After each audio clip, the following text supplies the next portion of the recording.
सुलझाई जा सकती है, लेकिन उस एक बात को लेकर विपक्ष के हाथों की कठपुतली बन जाना या उन लोगों को वोट कर देना जो क्षत्रिय समाज को खुले मन से गाली देते थे। एक दौर था जब सैफई के गलियारों में नाच होते थे और दरबारों में जो है सारे भ्रष्ट और माफियाओं को जो है पूजा जाता था, और आज उनकी स्थिति क्या है। यदि राजपूत समाज ये कहे भाजपा के बारे में कि भाजपा ने क्षत्रिय समाज के लिए क्या किया, तो मैं कहना चाहूँगा क्षत्रिय समाज का, क्षत्रियों का जो सबसे बड़ा आदर्श है पूरे देश में, पूरी दुनिया में, वो भगवान श्री राम है।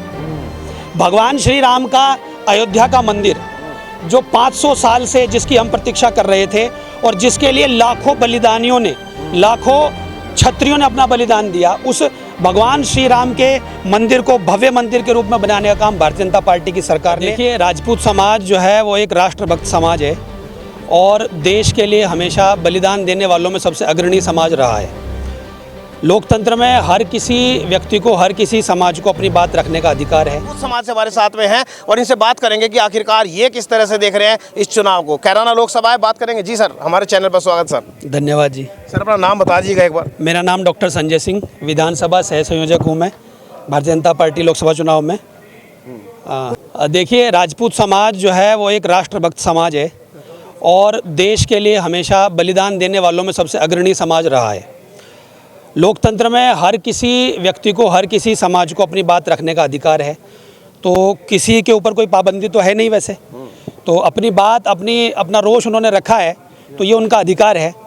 मैं यही कहना चाहूँगा, एक निवेदन करना चाहूँगा कि यदि राजपूत समाज ये कहे भाजपा के बारे में कि भाजपा ने क्षत्रिय समाज के लिए क्या किया, तो मैं कहना चाहूँगा क्षत्रिय समाज का, क्षत्रियों का जो सबसे बड़ा आदर्श है पूरे देश में, पूरी दुनिया में, वो भगवान श्री राम है। भगवान श्री राम का अयोध्या का मंदिर जो 500 साल से जिसकी हम प्रतीक्षा कर रहे थे और जिसके लिए लाखों बलिदानियों ने, लाखों क्षत्रियों ने अपना बलिदान दिया, उस भगवान श्री राम के मंदिर को भव्य मंदिर के रूप में बनाने का काम भारतीय जनता पार्टी की सरकार ने, राष्ट्रीय स्वयंसेवक संघ, विश्व हिंदू परिषद ने किया। और इससे बड़ा कार्य पिछले 500 साल के इतिहास में क्षत्रिय समाज के सम्मान में और क्या होगा। मैं कहता हूँ, भारतीय जनता पार्टी की सोच, राष्ट्रीय स्वयंसेवक संघ की सोच महाराणा प्रताप को हमेशा अपना आदर्श मानती है, तो क्षत्रिय समाज के सम्मान में भारतीय जनता पार्टी की तरफ से कभी भी कोई कमी नहीं रखी जाएगी, ना तो रखी गई है, ना कभी कोई कमी रखी जाएगी। कई बार राष्ट्रीय स्तर पर चुनाव जब लड़ते हैं तो कुछ एक विषय ऐसे होते हैं जिसमें कभी कभी क्षेत्रीय आधार पर बहुत सारे कुछ प्लस माइनस होते हैं, जिनके आधार पर कई बार टिकट वितरण में कुछ प्लस माइनस हो जाता है। वो चीज़ ऐसी है कि जो बैठकर आपस में बात करके सुलझाई जा सकती है, लेकिन उस एक बात को लेकर विपक्ष के हाथों की कठपुतली बन जाना या उन लोगों को वोट कर देना जो क्षत्रिय समाज को खुले मन से गाली देते थे। जिन मुद्दों के लिए हम भारतीय जनता पार्टी को, क्षत्रिय समाज भारतीय जनता पार्टी को दोषी ठहराने की कोशिश कर रहे हैं कुछ लोग, मैं कहता हूं, आप अखिलेश यादव की पार्टी को वोट करेंगे तो अखिलेश यादव ने ऐसा कौन सा काम किया क्षत्रिय समाज के लिए जिसके लिए उनको वोट किया जाए। भाजपा के पास कम से कम नरेंद्र मोदी जी का चेहरा है, योगी आदित्यनाथ जी का चेहरा है, जिन्होंने देश के लिए अपना सब कुछ न्यौछावर कर दिया और देश को दुनिया का सिरमौर बनाने के लिए दिन रात वो लगे हुए हैं।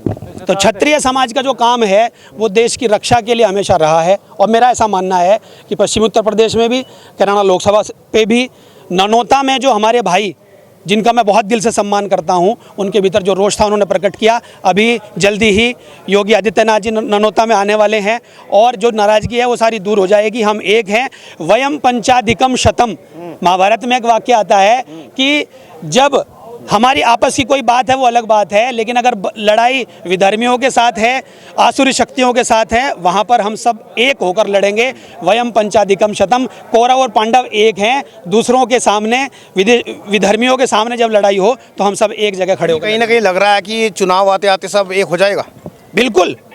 और जो नाराजगी, देखिए मैंने कहा लोकतंत्र है, लोकतंत्र में हर किसी को अपनी बात कहने का हक है, उसमें ऐसा नहीं कि हम किसी का जैसा भी उन्होंने कहा कि जिस तरह से कहा गया कि गाजियाबाद का इतनी भारी मतों से जीत हुई थी, जितने मतों से जीते उनका ही टिकट काट दिया गया, उनसे क्या नाराजगियाँ थी? नहीं, देखिए, टिकट काटने वाली बात पे तो मैं बहुत छोटा सा कार्यकर्ता हूँ, तो मुझे तो जानकारी। राजपूत समाज का टिकट कटा, अगर बात की जाए वो इसी तो रोष है कि जो जीते हुए थे, इतनी भारी मतों से जीते थे, उनको ही टिकट काट दिया राजपूत समाज, उनकी नाराजगी है। वो ठीक बात है, लेकिन उसमें पार्टी संगठन राष्ट्रीय स्तर पर बहुत सारी चीज़ों को देखकर टिकट निर्धारित करता है। जैसे अगर आप देखें तो पश्चिमी उत्तर प्रदेश में जो क्षेत्रीय अध्यक्ष है, एक तरह से पश्चिमी उत्तर प्रदेश बहुत बड़ा क्षेत्र है हमारा, उसके जो पार्टी संगठन के मुखिया हैं वो हमारे क्षेत्रीय अध्यक्ष सत्येंद्र सिसोदिया जी वो राजपूत समाज से आते हैं। तो पिछले बहुत लंबे समय से मोहित बेनीवाल जी थे, उसके पहले अपने त्यागी जी थे, बहुत दूसरे समाज के लोग थे। तो इस बार हमारे क्षेत्रीय अध्यक्ष जी राजपूत हैं, तो हो सकता है कुछ उस तरह के समीकरण के आधार पे कुछ चीज़ें बनाई हों, तो उस पर तो मैं टिप्पणी नहीं कर सकता, क्योंकि वो केंद्रीय नेतृत्व का काम है। टिकट उन्होंने किस आधार पर वितरित किए राणा जी वहाँ पर तो एक और मुद्दा उठाए, कह रहे कि धीरे धीरे वसुंधरा राज्य खत्म कर दी गई, उसके बाद में धीरे धीरे मुद्दे चले हैं, उसके बाद कह रहे कि कुछ दिन के बाद में बाबा भी नहीं रहेगा, योगी भी नहीं रहेगा, उसको भी हटा दिया जाएगा। ये सारी बातें वो हैं जिनके आधार पर लोगों की भावनाओं को भड़काने का काम किया जा रहा है। ऐसा बिल्कुल भी नहीं है। योगी आदित्यनाथ जी पिछले 4 दशकों से नहीं, मैं कहूँगा पिछले 10 उनका जो है 100 साल का इतिहास है, जो गोरक्षपीठ है उसका इतिहास है। वो भारतीय जनता पार्टी को खड़े करने वाले लोग हैं और हमेशा हिंदुत्व के लिए काम करने वाले लोग हैं।